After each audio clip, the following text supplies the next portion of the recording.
Mga Duterte supporters magkakasalungat talaga eh. Kailan kaya sila magkakasundo? Wala na.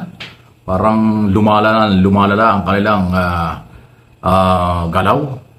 Mahirap talaga pag ang galawan ay may producer, may director, may script, o kaya ay may financer. Pagka ho talaga ganyan ang galaw ay hindi ho magtatagal ang organization.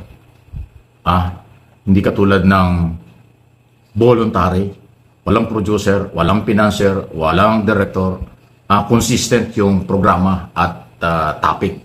Pero dito ho sa mga Duterte supporters, kaya sinasabi ko nakakawindang-windang sila. Isipin mo, dahil sa pumalpak na rally dyan sa Makati ng isang araw, doon sa private television, sinisisi ngayon ng mga vlogger ng Duterte si Congressman Kiko Barsaga ng 4th District ng Cavite. Alam niyo kung bakit sinisisi? Kasi umalis daw. Paano hindi aalis yung mama? Unang-una, wala kang supporters eh. Alam naman mag-rally kang magdalawa lang kayo o 20 lang kayo, di wala kakwenta-kwenta. O yung mga DDS, congressman pa rin yun. Kahit na ang tingin ng iba ay parang may problema si congressman sa galaw, pero congressman pa rin yun. Hindi yun magraraling mag-isa. Ang inaasahan siguro ni Kiko Barsaga, bilang congressman, nung siya'y manawagan ng ganun, maraming followers ang Duterte supporters o ang Duterte. Hindi niya nakita. Kakaunti talaga. Sabi nga ng iba, nilangaw. Sabi naman ng iba, nilanggam. Paano natin i-describe yan? Ito na lang, para safe, kakaunti talaga sila. Bakit hindi naman aalis yung congressman? Alam nga namang magpakabayani siya dun sa rally na mas marami pa yung pulis kaysa kanila. Sino ngayon may kasalanan? Si Barsaga? O yung mga Duterte supporters? Kasi hindi sila nagsuporta. O dahil lang talagang wala ng supporters. Napagod na. Baka hindi nakarating yung dapat ibayad sa kanilang pamasahe. Alam naman natin ang rally. Kung hindi volunteer yan, paghakot yan, may pamasahe, may pagkain, may pambili ng tubig. Pagka hindi nakarating yun, talagang wala darating. Kung meron man, kakaunti. At saka aalis talaga nang wala sa lugar. Pero subukan nyo ang rally voluntary. Talagang nasa puso ang ipinagalaban. Walang organizer na namimigay ng pera. Walang ibang agenda kung hindi ang kapayapaan at katahimikan ng bansa. Labanan ng korupsyon. Yun, organization. Voluntary. Katulad ng ginawa ng September 21 sa Luneta, People Power Monument at saka ako dun sa EDSA Shrine. Pero yung rally na mayroong agenda, pagpapabagsak ng gobyerno dahil gusto nilang silang pumalit, pagka ako talaga nagkulang ng supply, ay talagang mabibilang ka na lang sa daliri kung sino ang darating. Ngayon, bakit nyo sinisisi si congressman? Walang manpower eh. Walang dumating eh. Alam ka namang magpakapagod yung mama doon mag-isa. Nakakatawa nga yung laglabas ng picture pero ayaw ko na ipakita sa inyo, nakaka-insulto yun sa kanila. Nandun si congressman sa harap ng rally, nag-iisang nakaupo dun sa monoblock. Tapos ang nasa likod ay mga vlogger, hindi naman yun yung mga nagrarally. Kaya nga mas marami pa yung pulis kaysa vlogger, kaysa sa lihiti mo nagrarally. Bakit nyo sisisihin ngayon? Si congressman na umuwi, may pasok pa yung kinabukasan, congressman yun eh. Gusto yata ng mga vlogger na Duterte, mula umpisa hanggang sa huli ho, hindi uuwi si Barsaga. Ano kayo sinuswerte? Napagod lang yung mama. Nag-umpisa na yung tao, yung mama na mag-rally, hindi nyo sinundan, tapos na umuwi, sisitahin nyo or minamasama nyo. Sabi nga siguro ng iba, sobra na yan. Pinagbigyan na kayo. Gusto nyo, ubusin pa yung oras. Di ba? Merong nagagalit kay Barsaga. Meron namang tuwan-tuwa. Idol na idol. Katulad ni Harry Roque, totoo ba yun? May nag-forward sa akin ng video, pero ayaw ko nang pansinin yung mga video ganyan. Baka AI lang eh. Parang bilib na bilib si Harry Roque kay Congressman Kiko Barsaga. Wow. Kaya nga po nila hinangaan si Kiko Barsaga at kanila nga iniidolo, sinusuportahan sa mga katarantaduang ginagawa nito. Tuwan-tuwa sila kapag nambabastos to doon sa Kongreso. Kasi nga po, desperado sila. Bakit? Kasi si Digong nakakulong. Naghahanap sila ng icon. Naghahanap sila ng idol. Naghahanap sila ng hahangaan. Pero mali po yung tao na kanilang hinahangaan. Dahil nga po, ito, kung si Sara May Saltek, mas malala to. Mas matindi po ang pagkabuang nito. Talagang ito to the highest level. At ultimo ama po nito, binabastos nito. Ultimo ama ni Congressman Kiko Barsaga, hindi po siya kaya. Sobrang lala ng tililing nito. Kaya po napansin ko ang mga DDS nung nakita nilang lumabas si Kiko Barsaga at pinapakitang anti-government na siya, anti-Marcos, anti-PBBM, anti sa lahat, at naging parang pro-Duterte, kinakampihan ng mga Duterte, kasama pa nga to doon sa meeting ni Marco Beta at ng PDP.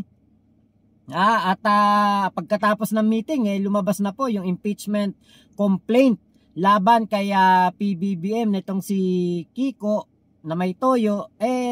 Yun na, doon natin napagtanto na etong si Kiko Barsaga ay kumbaga i-enable nila, i-employ nila, gagamitin na attack dog, gagamitin po na taga-tahol, gagamitin po na taga-meow-meow.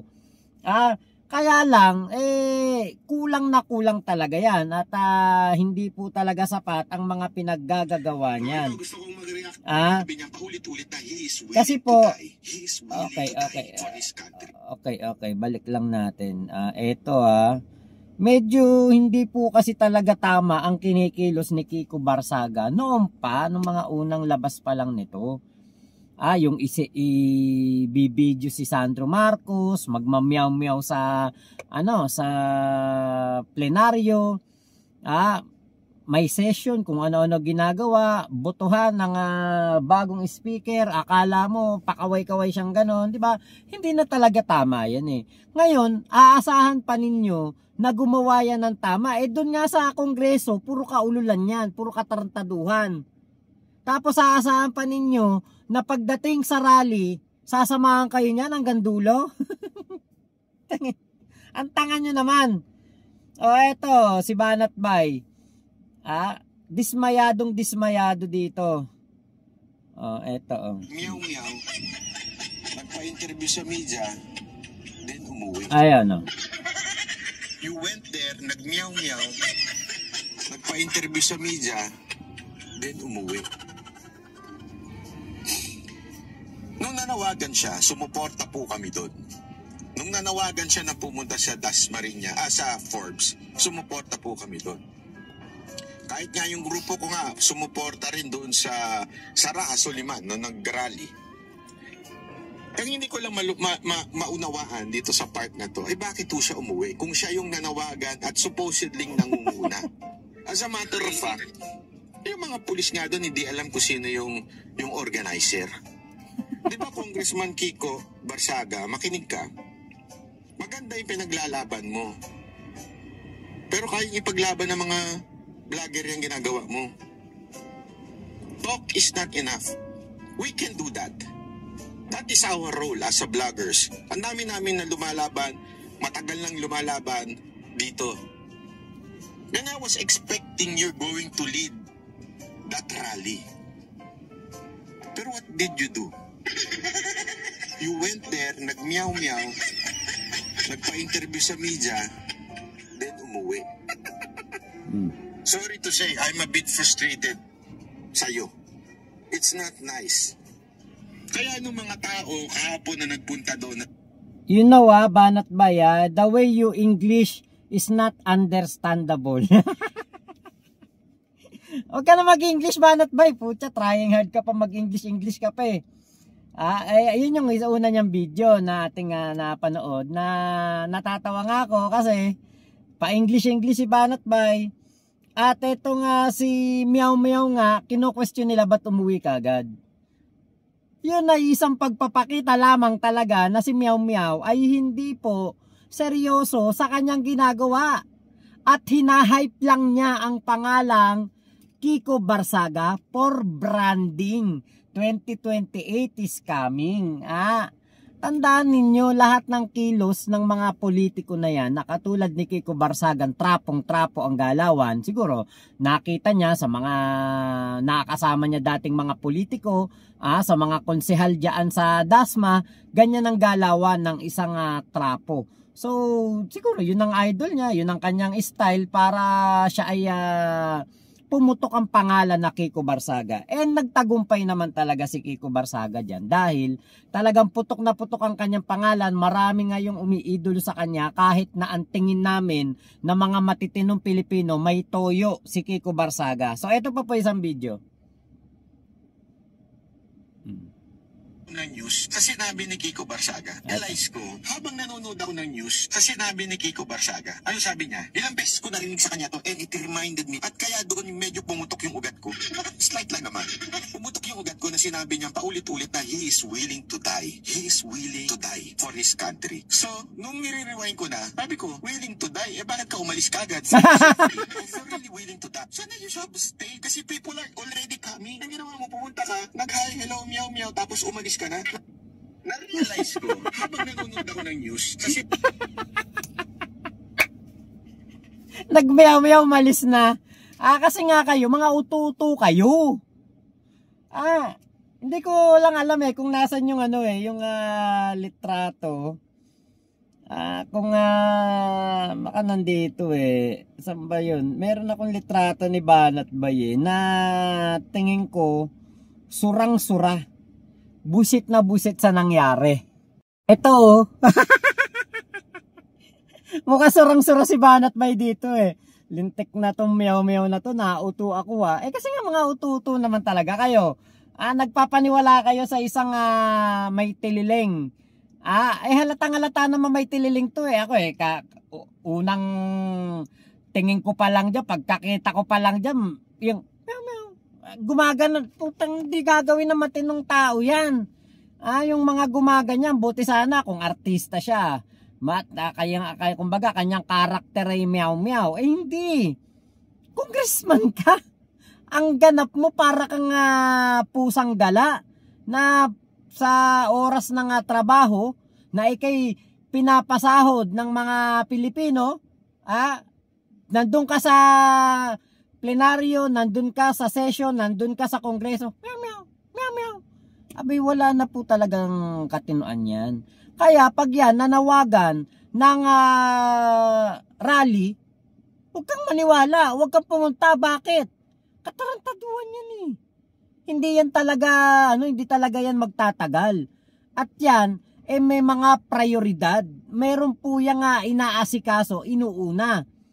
Alam nyo ba, bago yan pumunta ng rally, kumain muna sa Aristocrat.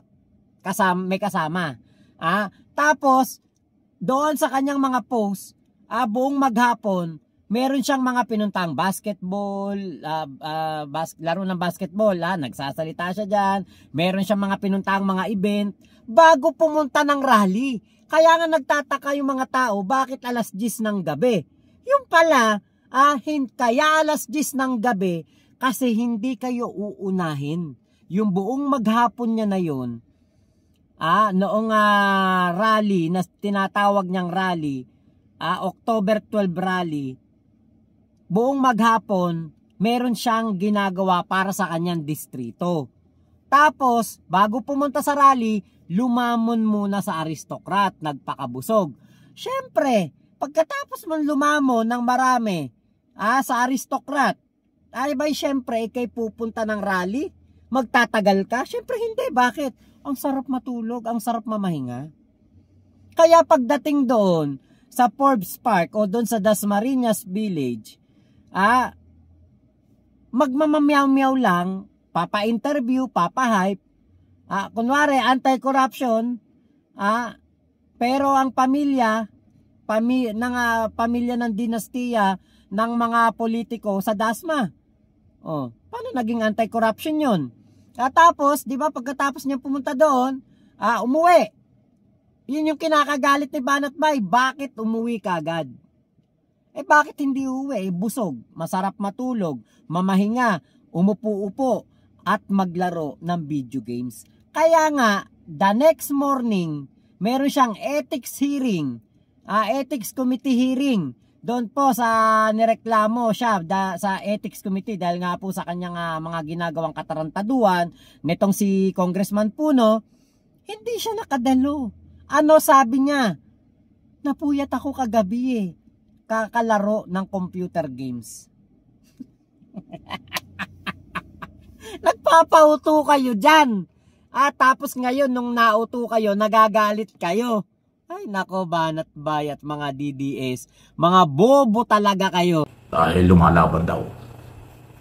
Nalimutan yata o hindi yata alam ni Harry Roque. Bumalik kasi rin sa Pilipinas. Puro fake news ang iyong mga pinaggagawa dyan. Diyan ka na sa Europe. Ano bang balitang makukuha mo dyan?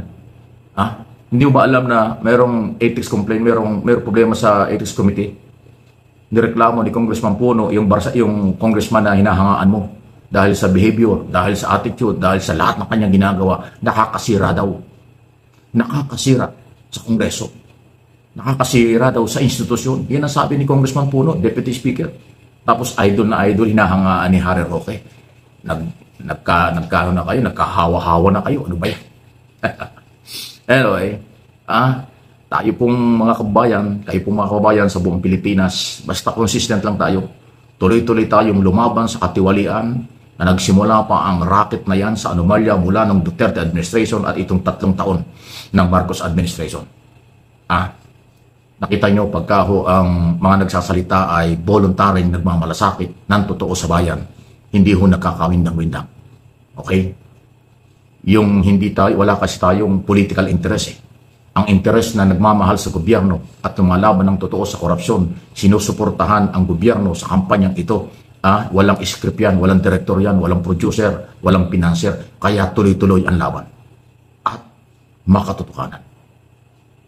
Yung kukontra dyan ay yung nasa kabilang bakod na alam na natin.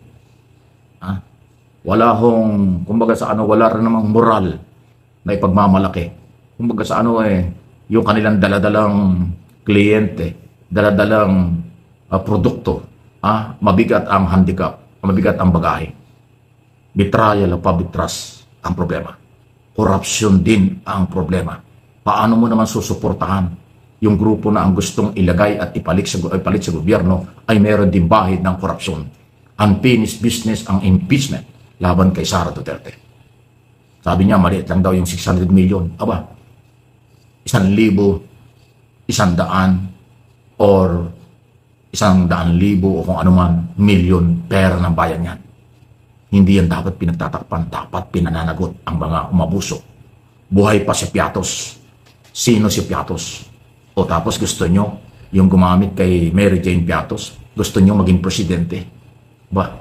Maawa naman kayo sa inyong mga anak at inyong sa ating bansa. Huwag lang yung sariling interest na pansamantala lang. Yung kinabukasan ng mga Pilipino at ng ating bansa ang ating alalahanin. Nasimulan na ni Pangulong Marcos ang kampanya laban sa korupsyon, suportahan natin ito, ituloy-tuloy ito. Yan ang tamang galaw. Pero yung magpalit ng administrasyon, never, hindi yan solusyon.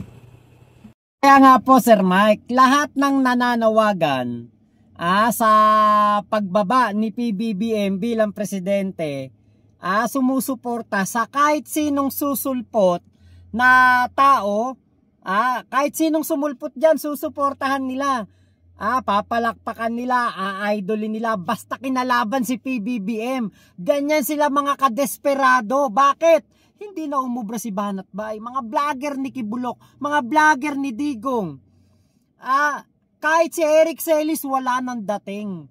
Kaya nga kinakalaban din yan si Kiko Barsage. Si Harry Roque, wala nang dating. Si Vic Rodriguez, wala nang dating. Lahat ng mga kampo ni Digong na nananawagan ng pagbaba sa pwesto ni PBBM, lahat walang kadating-dating. Kaya kada may susulpot, kahit may tilileng, susuportahan nila. Tapos pag nauto kayo sa rally-rallyhan, sa mga trip-trip na katulad nitong trip ni Kiko Barsaga, magagalit kayo. Nagpauto kayo Diba? Wala namang napapatunayan pa yung si Kiko Barsaga. Inidolo ninyo.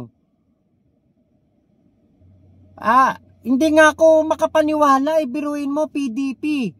Partido ni Digong, saka ni Baste, saka ni Robin Padilla. Miniting yan si Kiko Barsaga, kasama si Marco Beta. Kasama pa meron pang kasamang nire-request representative ng SMNI o KOJC. Bakit?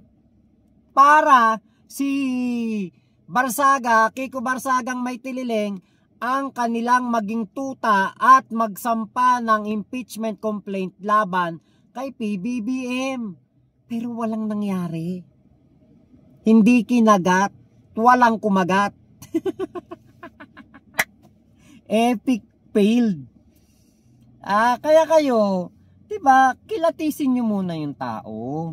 Hindi porke nakita ninyo BBM resign, pababain si PBBM. Anti-BBM ako. Iniidolo nyo na kagad. Di nyo ba napansin ang mga DDS ngayon? Puro mga may toyo. Puro mga may saltek. Puro parang mga kulang-kulang at mga sintu-sinto. Magmula sa mga vlogger na mukhang mga hindi naliligo hanggang sa isang kongresista. Actually, yan yung pinaka nyo eh. Biruin nyo. Ang mga senador ninyo. Hindi nga kayo sinasamahan sa laban eh. Eto nga si Kiko Barsaga. Sumasama lang para ma-hype ang pangalan na Kiko Barsaga. Para tumatak sa isip ng mga taga-dasma na magmukha siyang may ginagawang matindi. O kumbaga anti-corruption. Pero hindi nyo ba naisip na ang inyong sinisigaw na Marcos resign, hindi bagay? Bakit? Si PBBM ang naglabas ng issue ng korupsyon. Kaya paano mangyayari na si PBBM ang inyong pinagre-resign at sinasabihan ninyong kurakot? Kayo dapat ang sumigaw ng Sara resign. Kasi ang pinagre-resign dapat yung mga kurakot. Dapat ang pinagre-resign ninyo si Martin Romualdez, si Saldico. Bakit hindi nyo mabanggit ang pangalan ni Jinggoy Estrada? Anti-corruption kayo o may issue ng corruption kay Jinggoy? Bakit hindi nyo maisigaw? Jinggoy resign, Joel Villanueva resign, Chis Escudero resign. Yung isa hindi na pwedeng isigaw ng resign kasi si Bong Revilla naman hindi naman nanalo. Buti na lang hindi nanalo. Naisama pa yan sa listahan ng mga senador para kay PBBM. Yung pala kurakot. Dinedeliveran ng pera, may kickback. Diba kaya dapat ang isigaw ninyo yung mag-resign yung mga kurakot, hindi yung lumalaban sa korupsyon at hindi nangungurakot at ang tangi lamang ginagawa ay puro pagtatrabaho. Si Sara wala namang ginagawa Tapos si Sara pa nagsasabi hindi daw nagtatrabaho si PBBM. Hindi man lang daw nagmamando. Kaya alam niyo po, etong issue na ito kay Kiko Barsaga, huwag kayong magalit dahil talagang kayo'y mga uto-uto na mga DDS. Dapat tanggapin ninyo nakasalanan ninyo ang inyong mga ginagawa. Kasi alam niyo, yan ang pinakamainam Kita niyo si Digong, tanggap niya na sa kanyang sarili na siya'y mabubulok na sa kulungan. Kahit si Sara Duterte, tanggap niya ang ama niya hindi magpapasko sa Pilipinas at doon sa kulungan magpapasko. Alam nila Ano sabi ni Sara Duterte? Hindi akma yung Marcos resign. Kasi alam niya naman na hindi daw magre-resign si PBBM. Kita nyo. Ultimo yung pinakaanito ninyo, leader ninyo ngayon na mga DDS. Nilalaglag kayo. Ayaw sa Marcos resign. Ay nako. Kaya kayo mga DDS, banat bay, huwag kayong magalit kay Kiko Barsaga dahil yan ay sign ng inyong pagkadesperado dahil ang inyong dinadasalan, inaanito, iniidolo ngayon ay isang karton at tarpaulin or standee na lamang doon sa dahig. So yun lamang po, maraming salamat sa pagsama nyo sa vlog ko na ito. Thank you Sir Mike Abe sa yung video na aking na-reaction na. Tuwan-tuwa talaga ako dito sa issue na ito kay Banat Bay. Salamat po sa mga sumusuporta MA Pinoy TV at Mike Abe Opinions dito po sa YouTube. Subscribe, like, and share. Walang fake news kay Sir Mike Abe. Thank you po. Ingat po kayo. Nasa mang panig kayo ng mundo. Momo, chup chup. Love you, love you. God bless us all, Pilipinas. God first. Salamat po.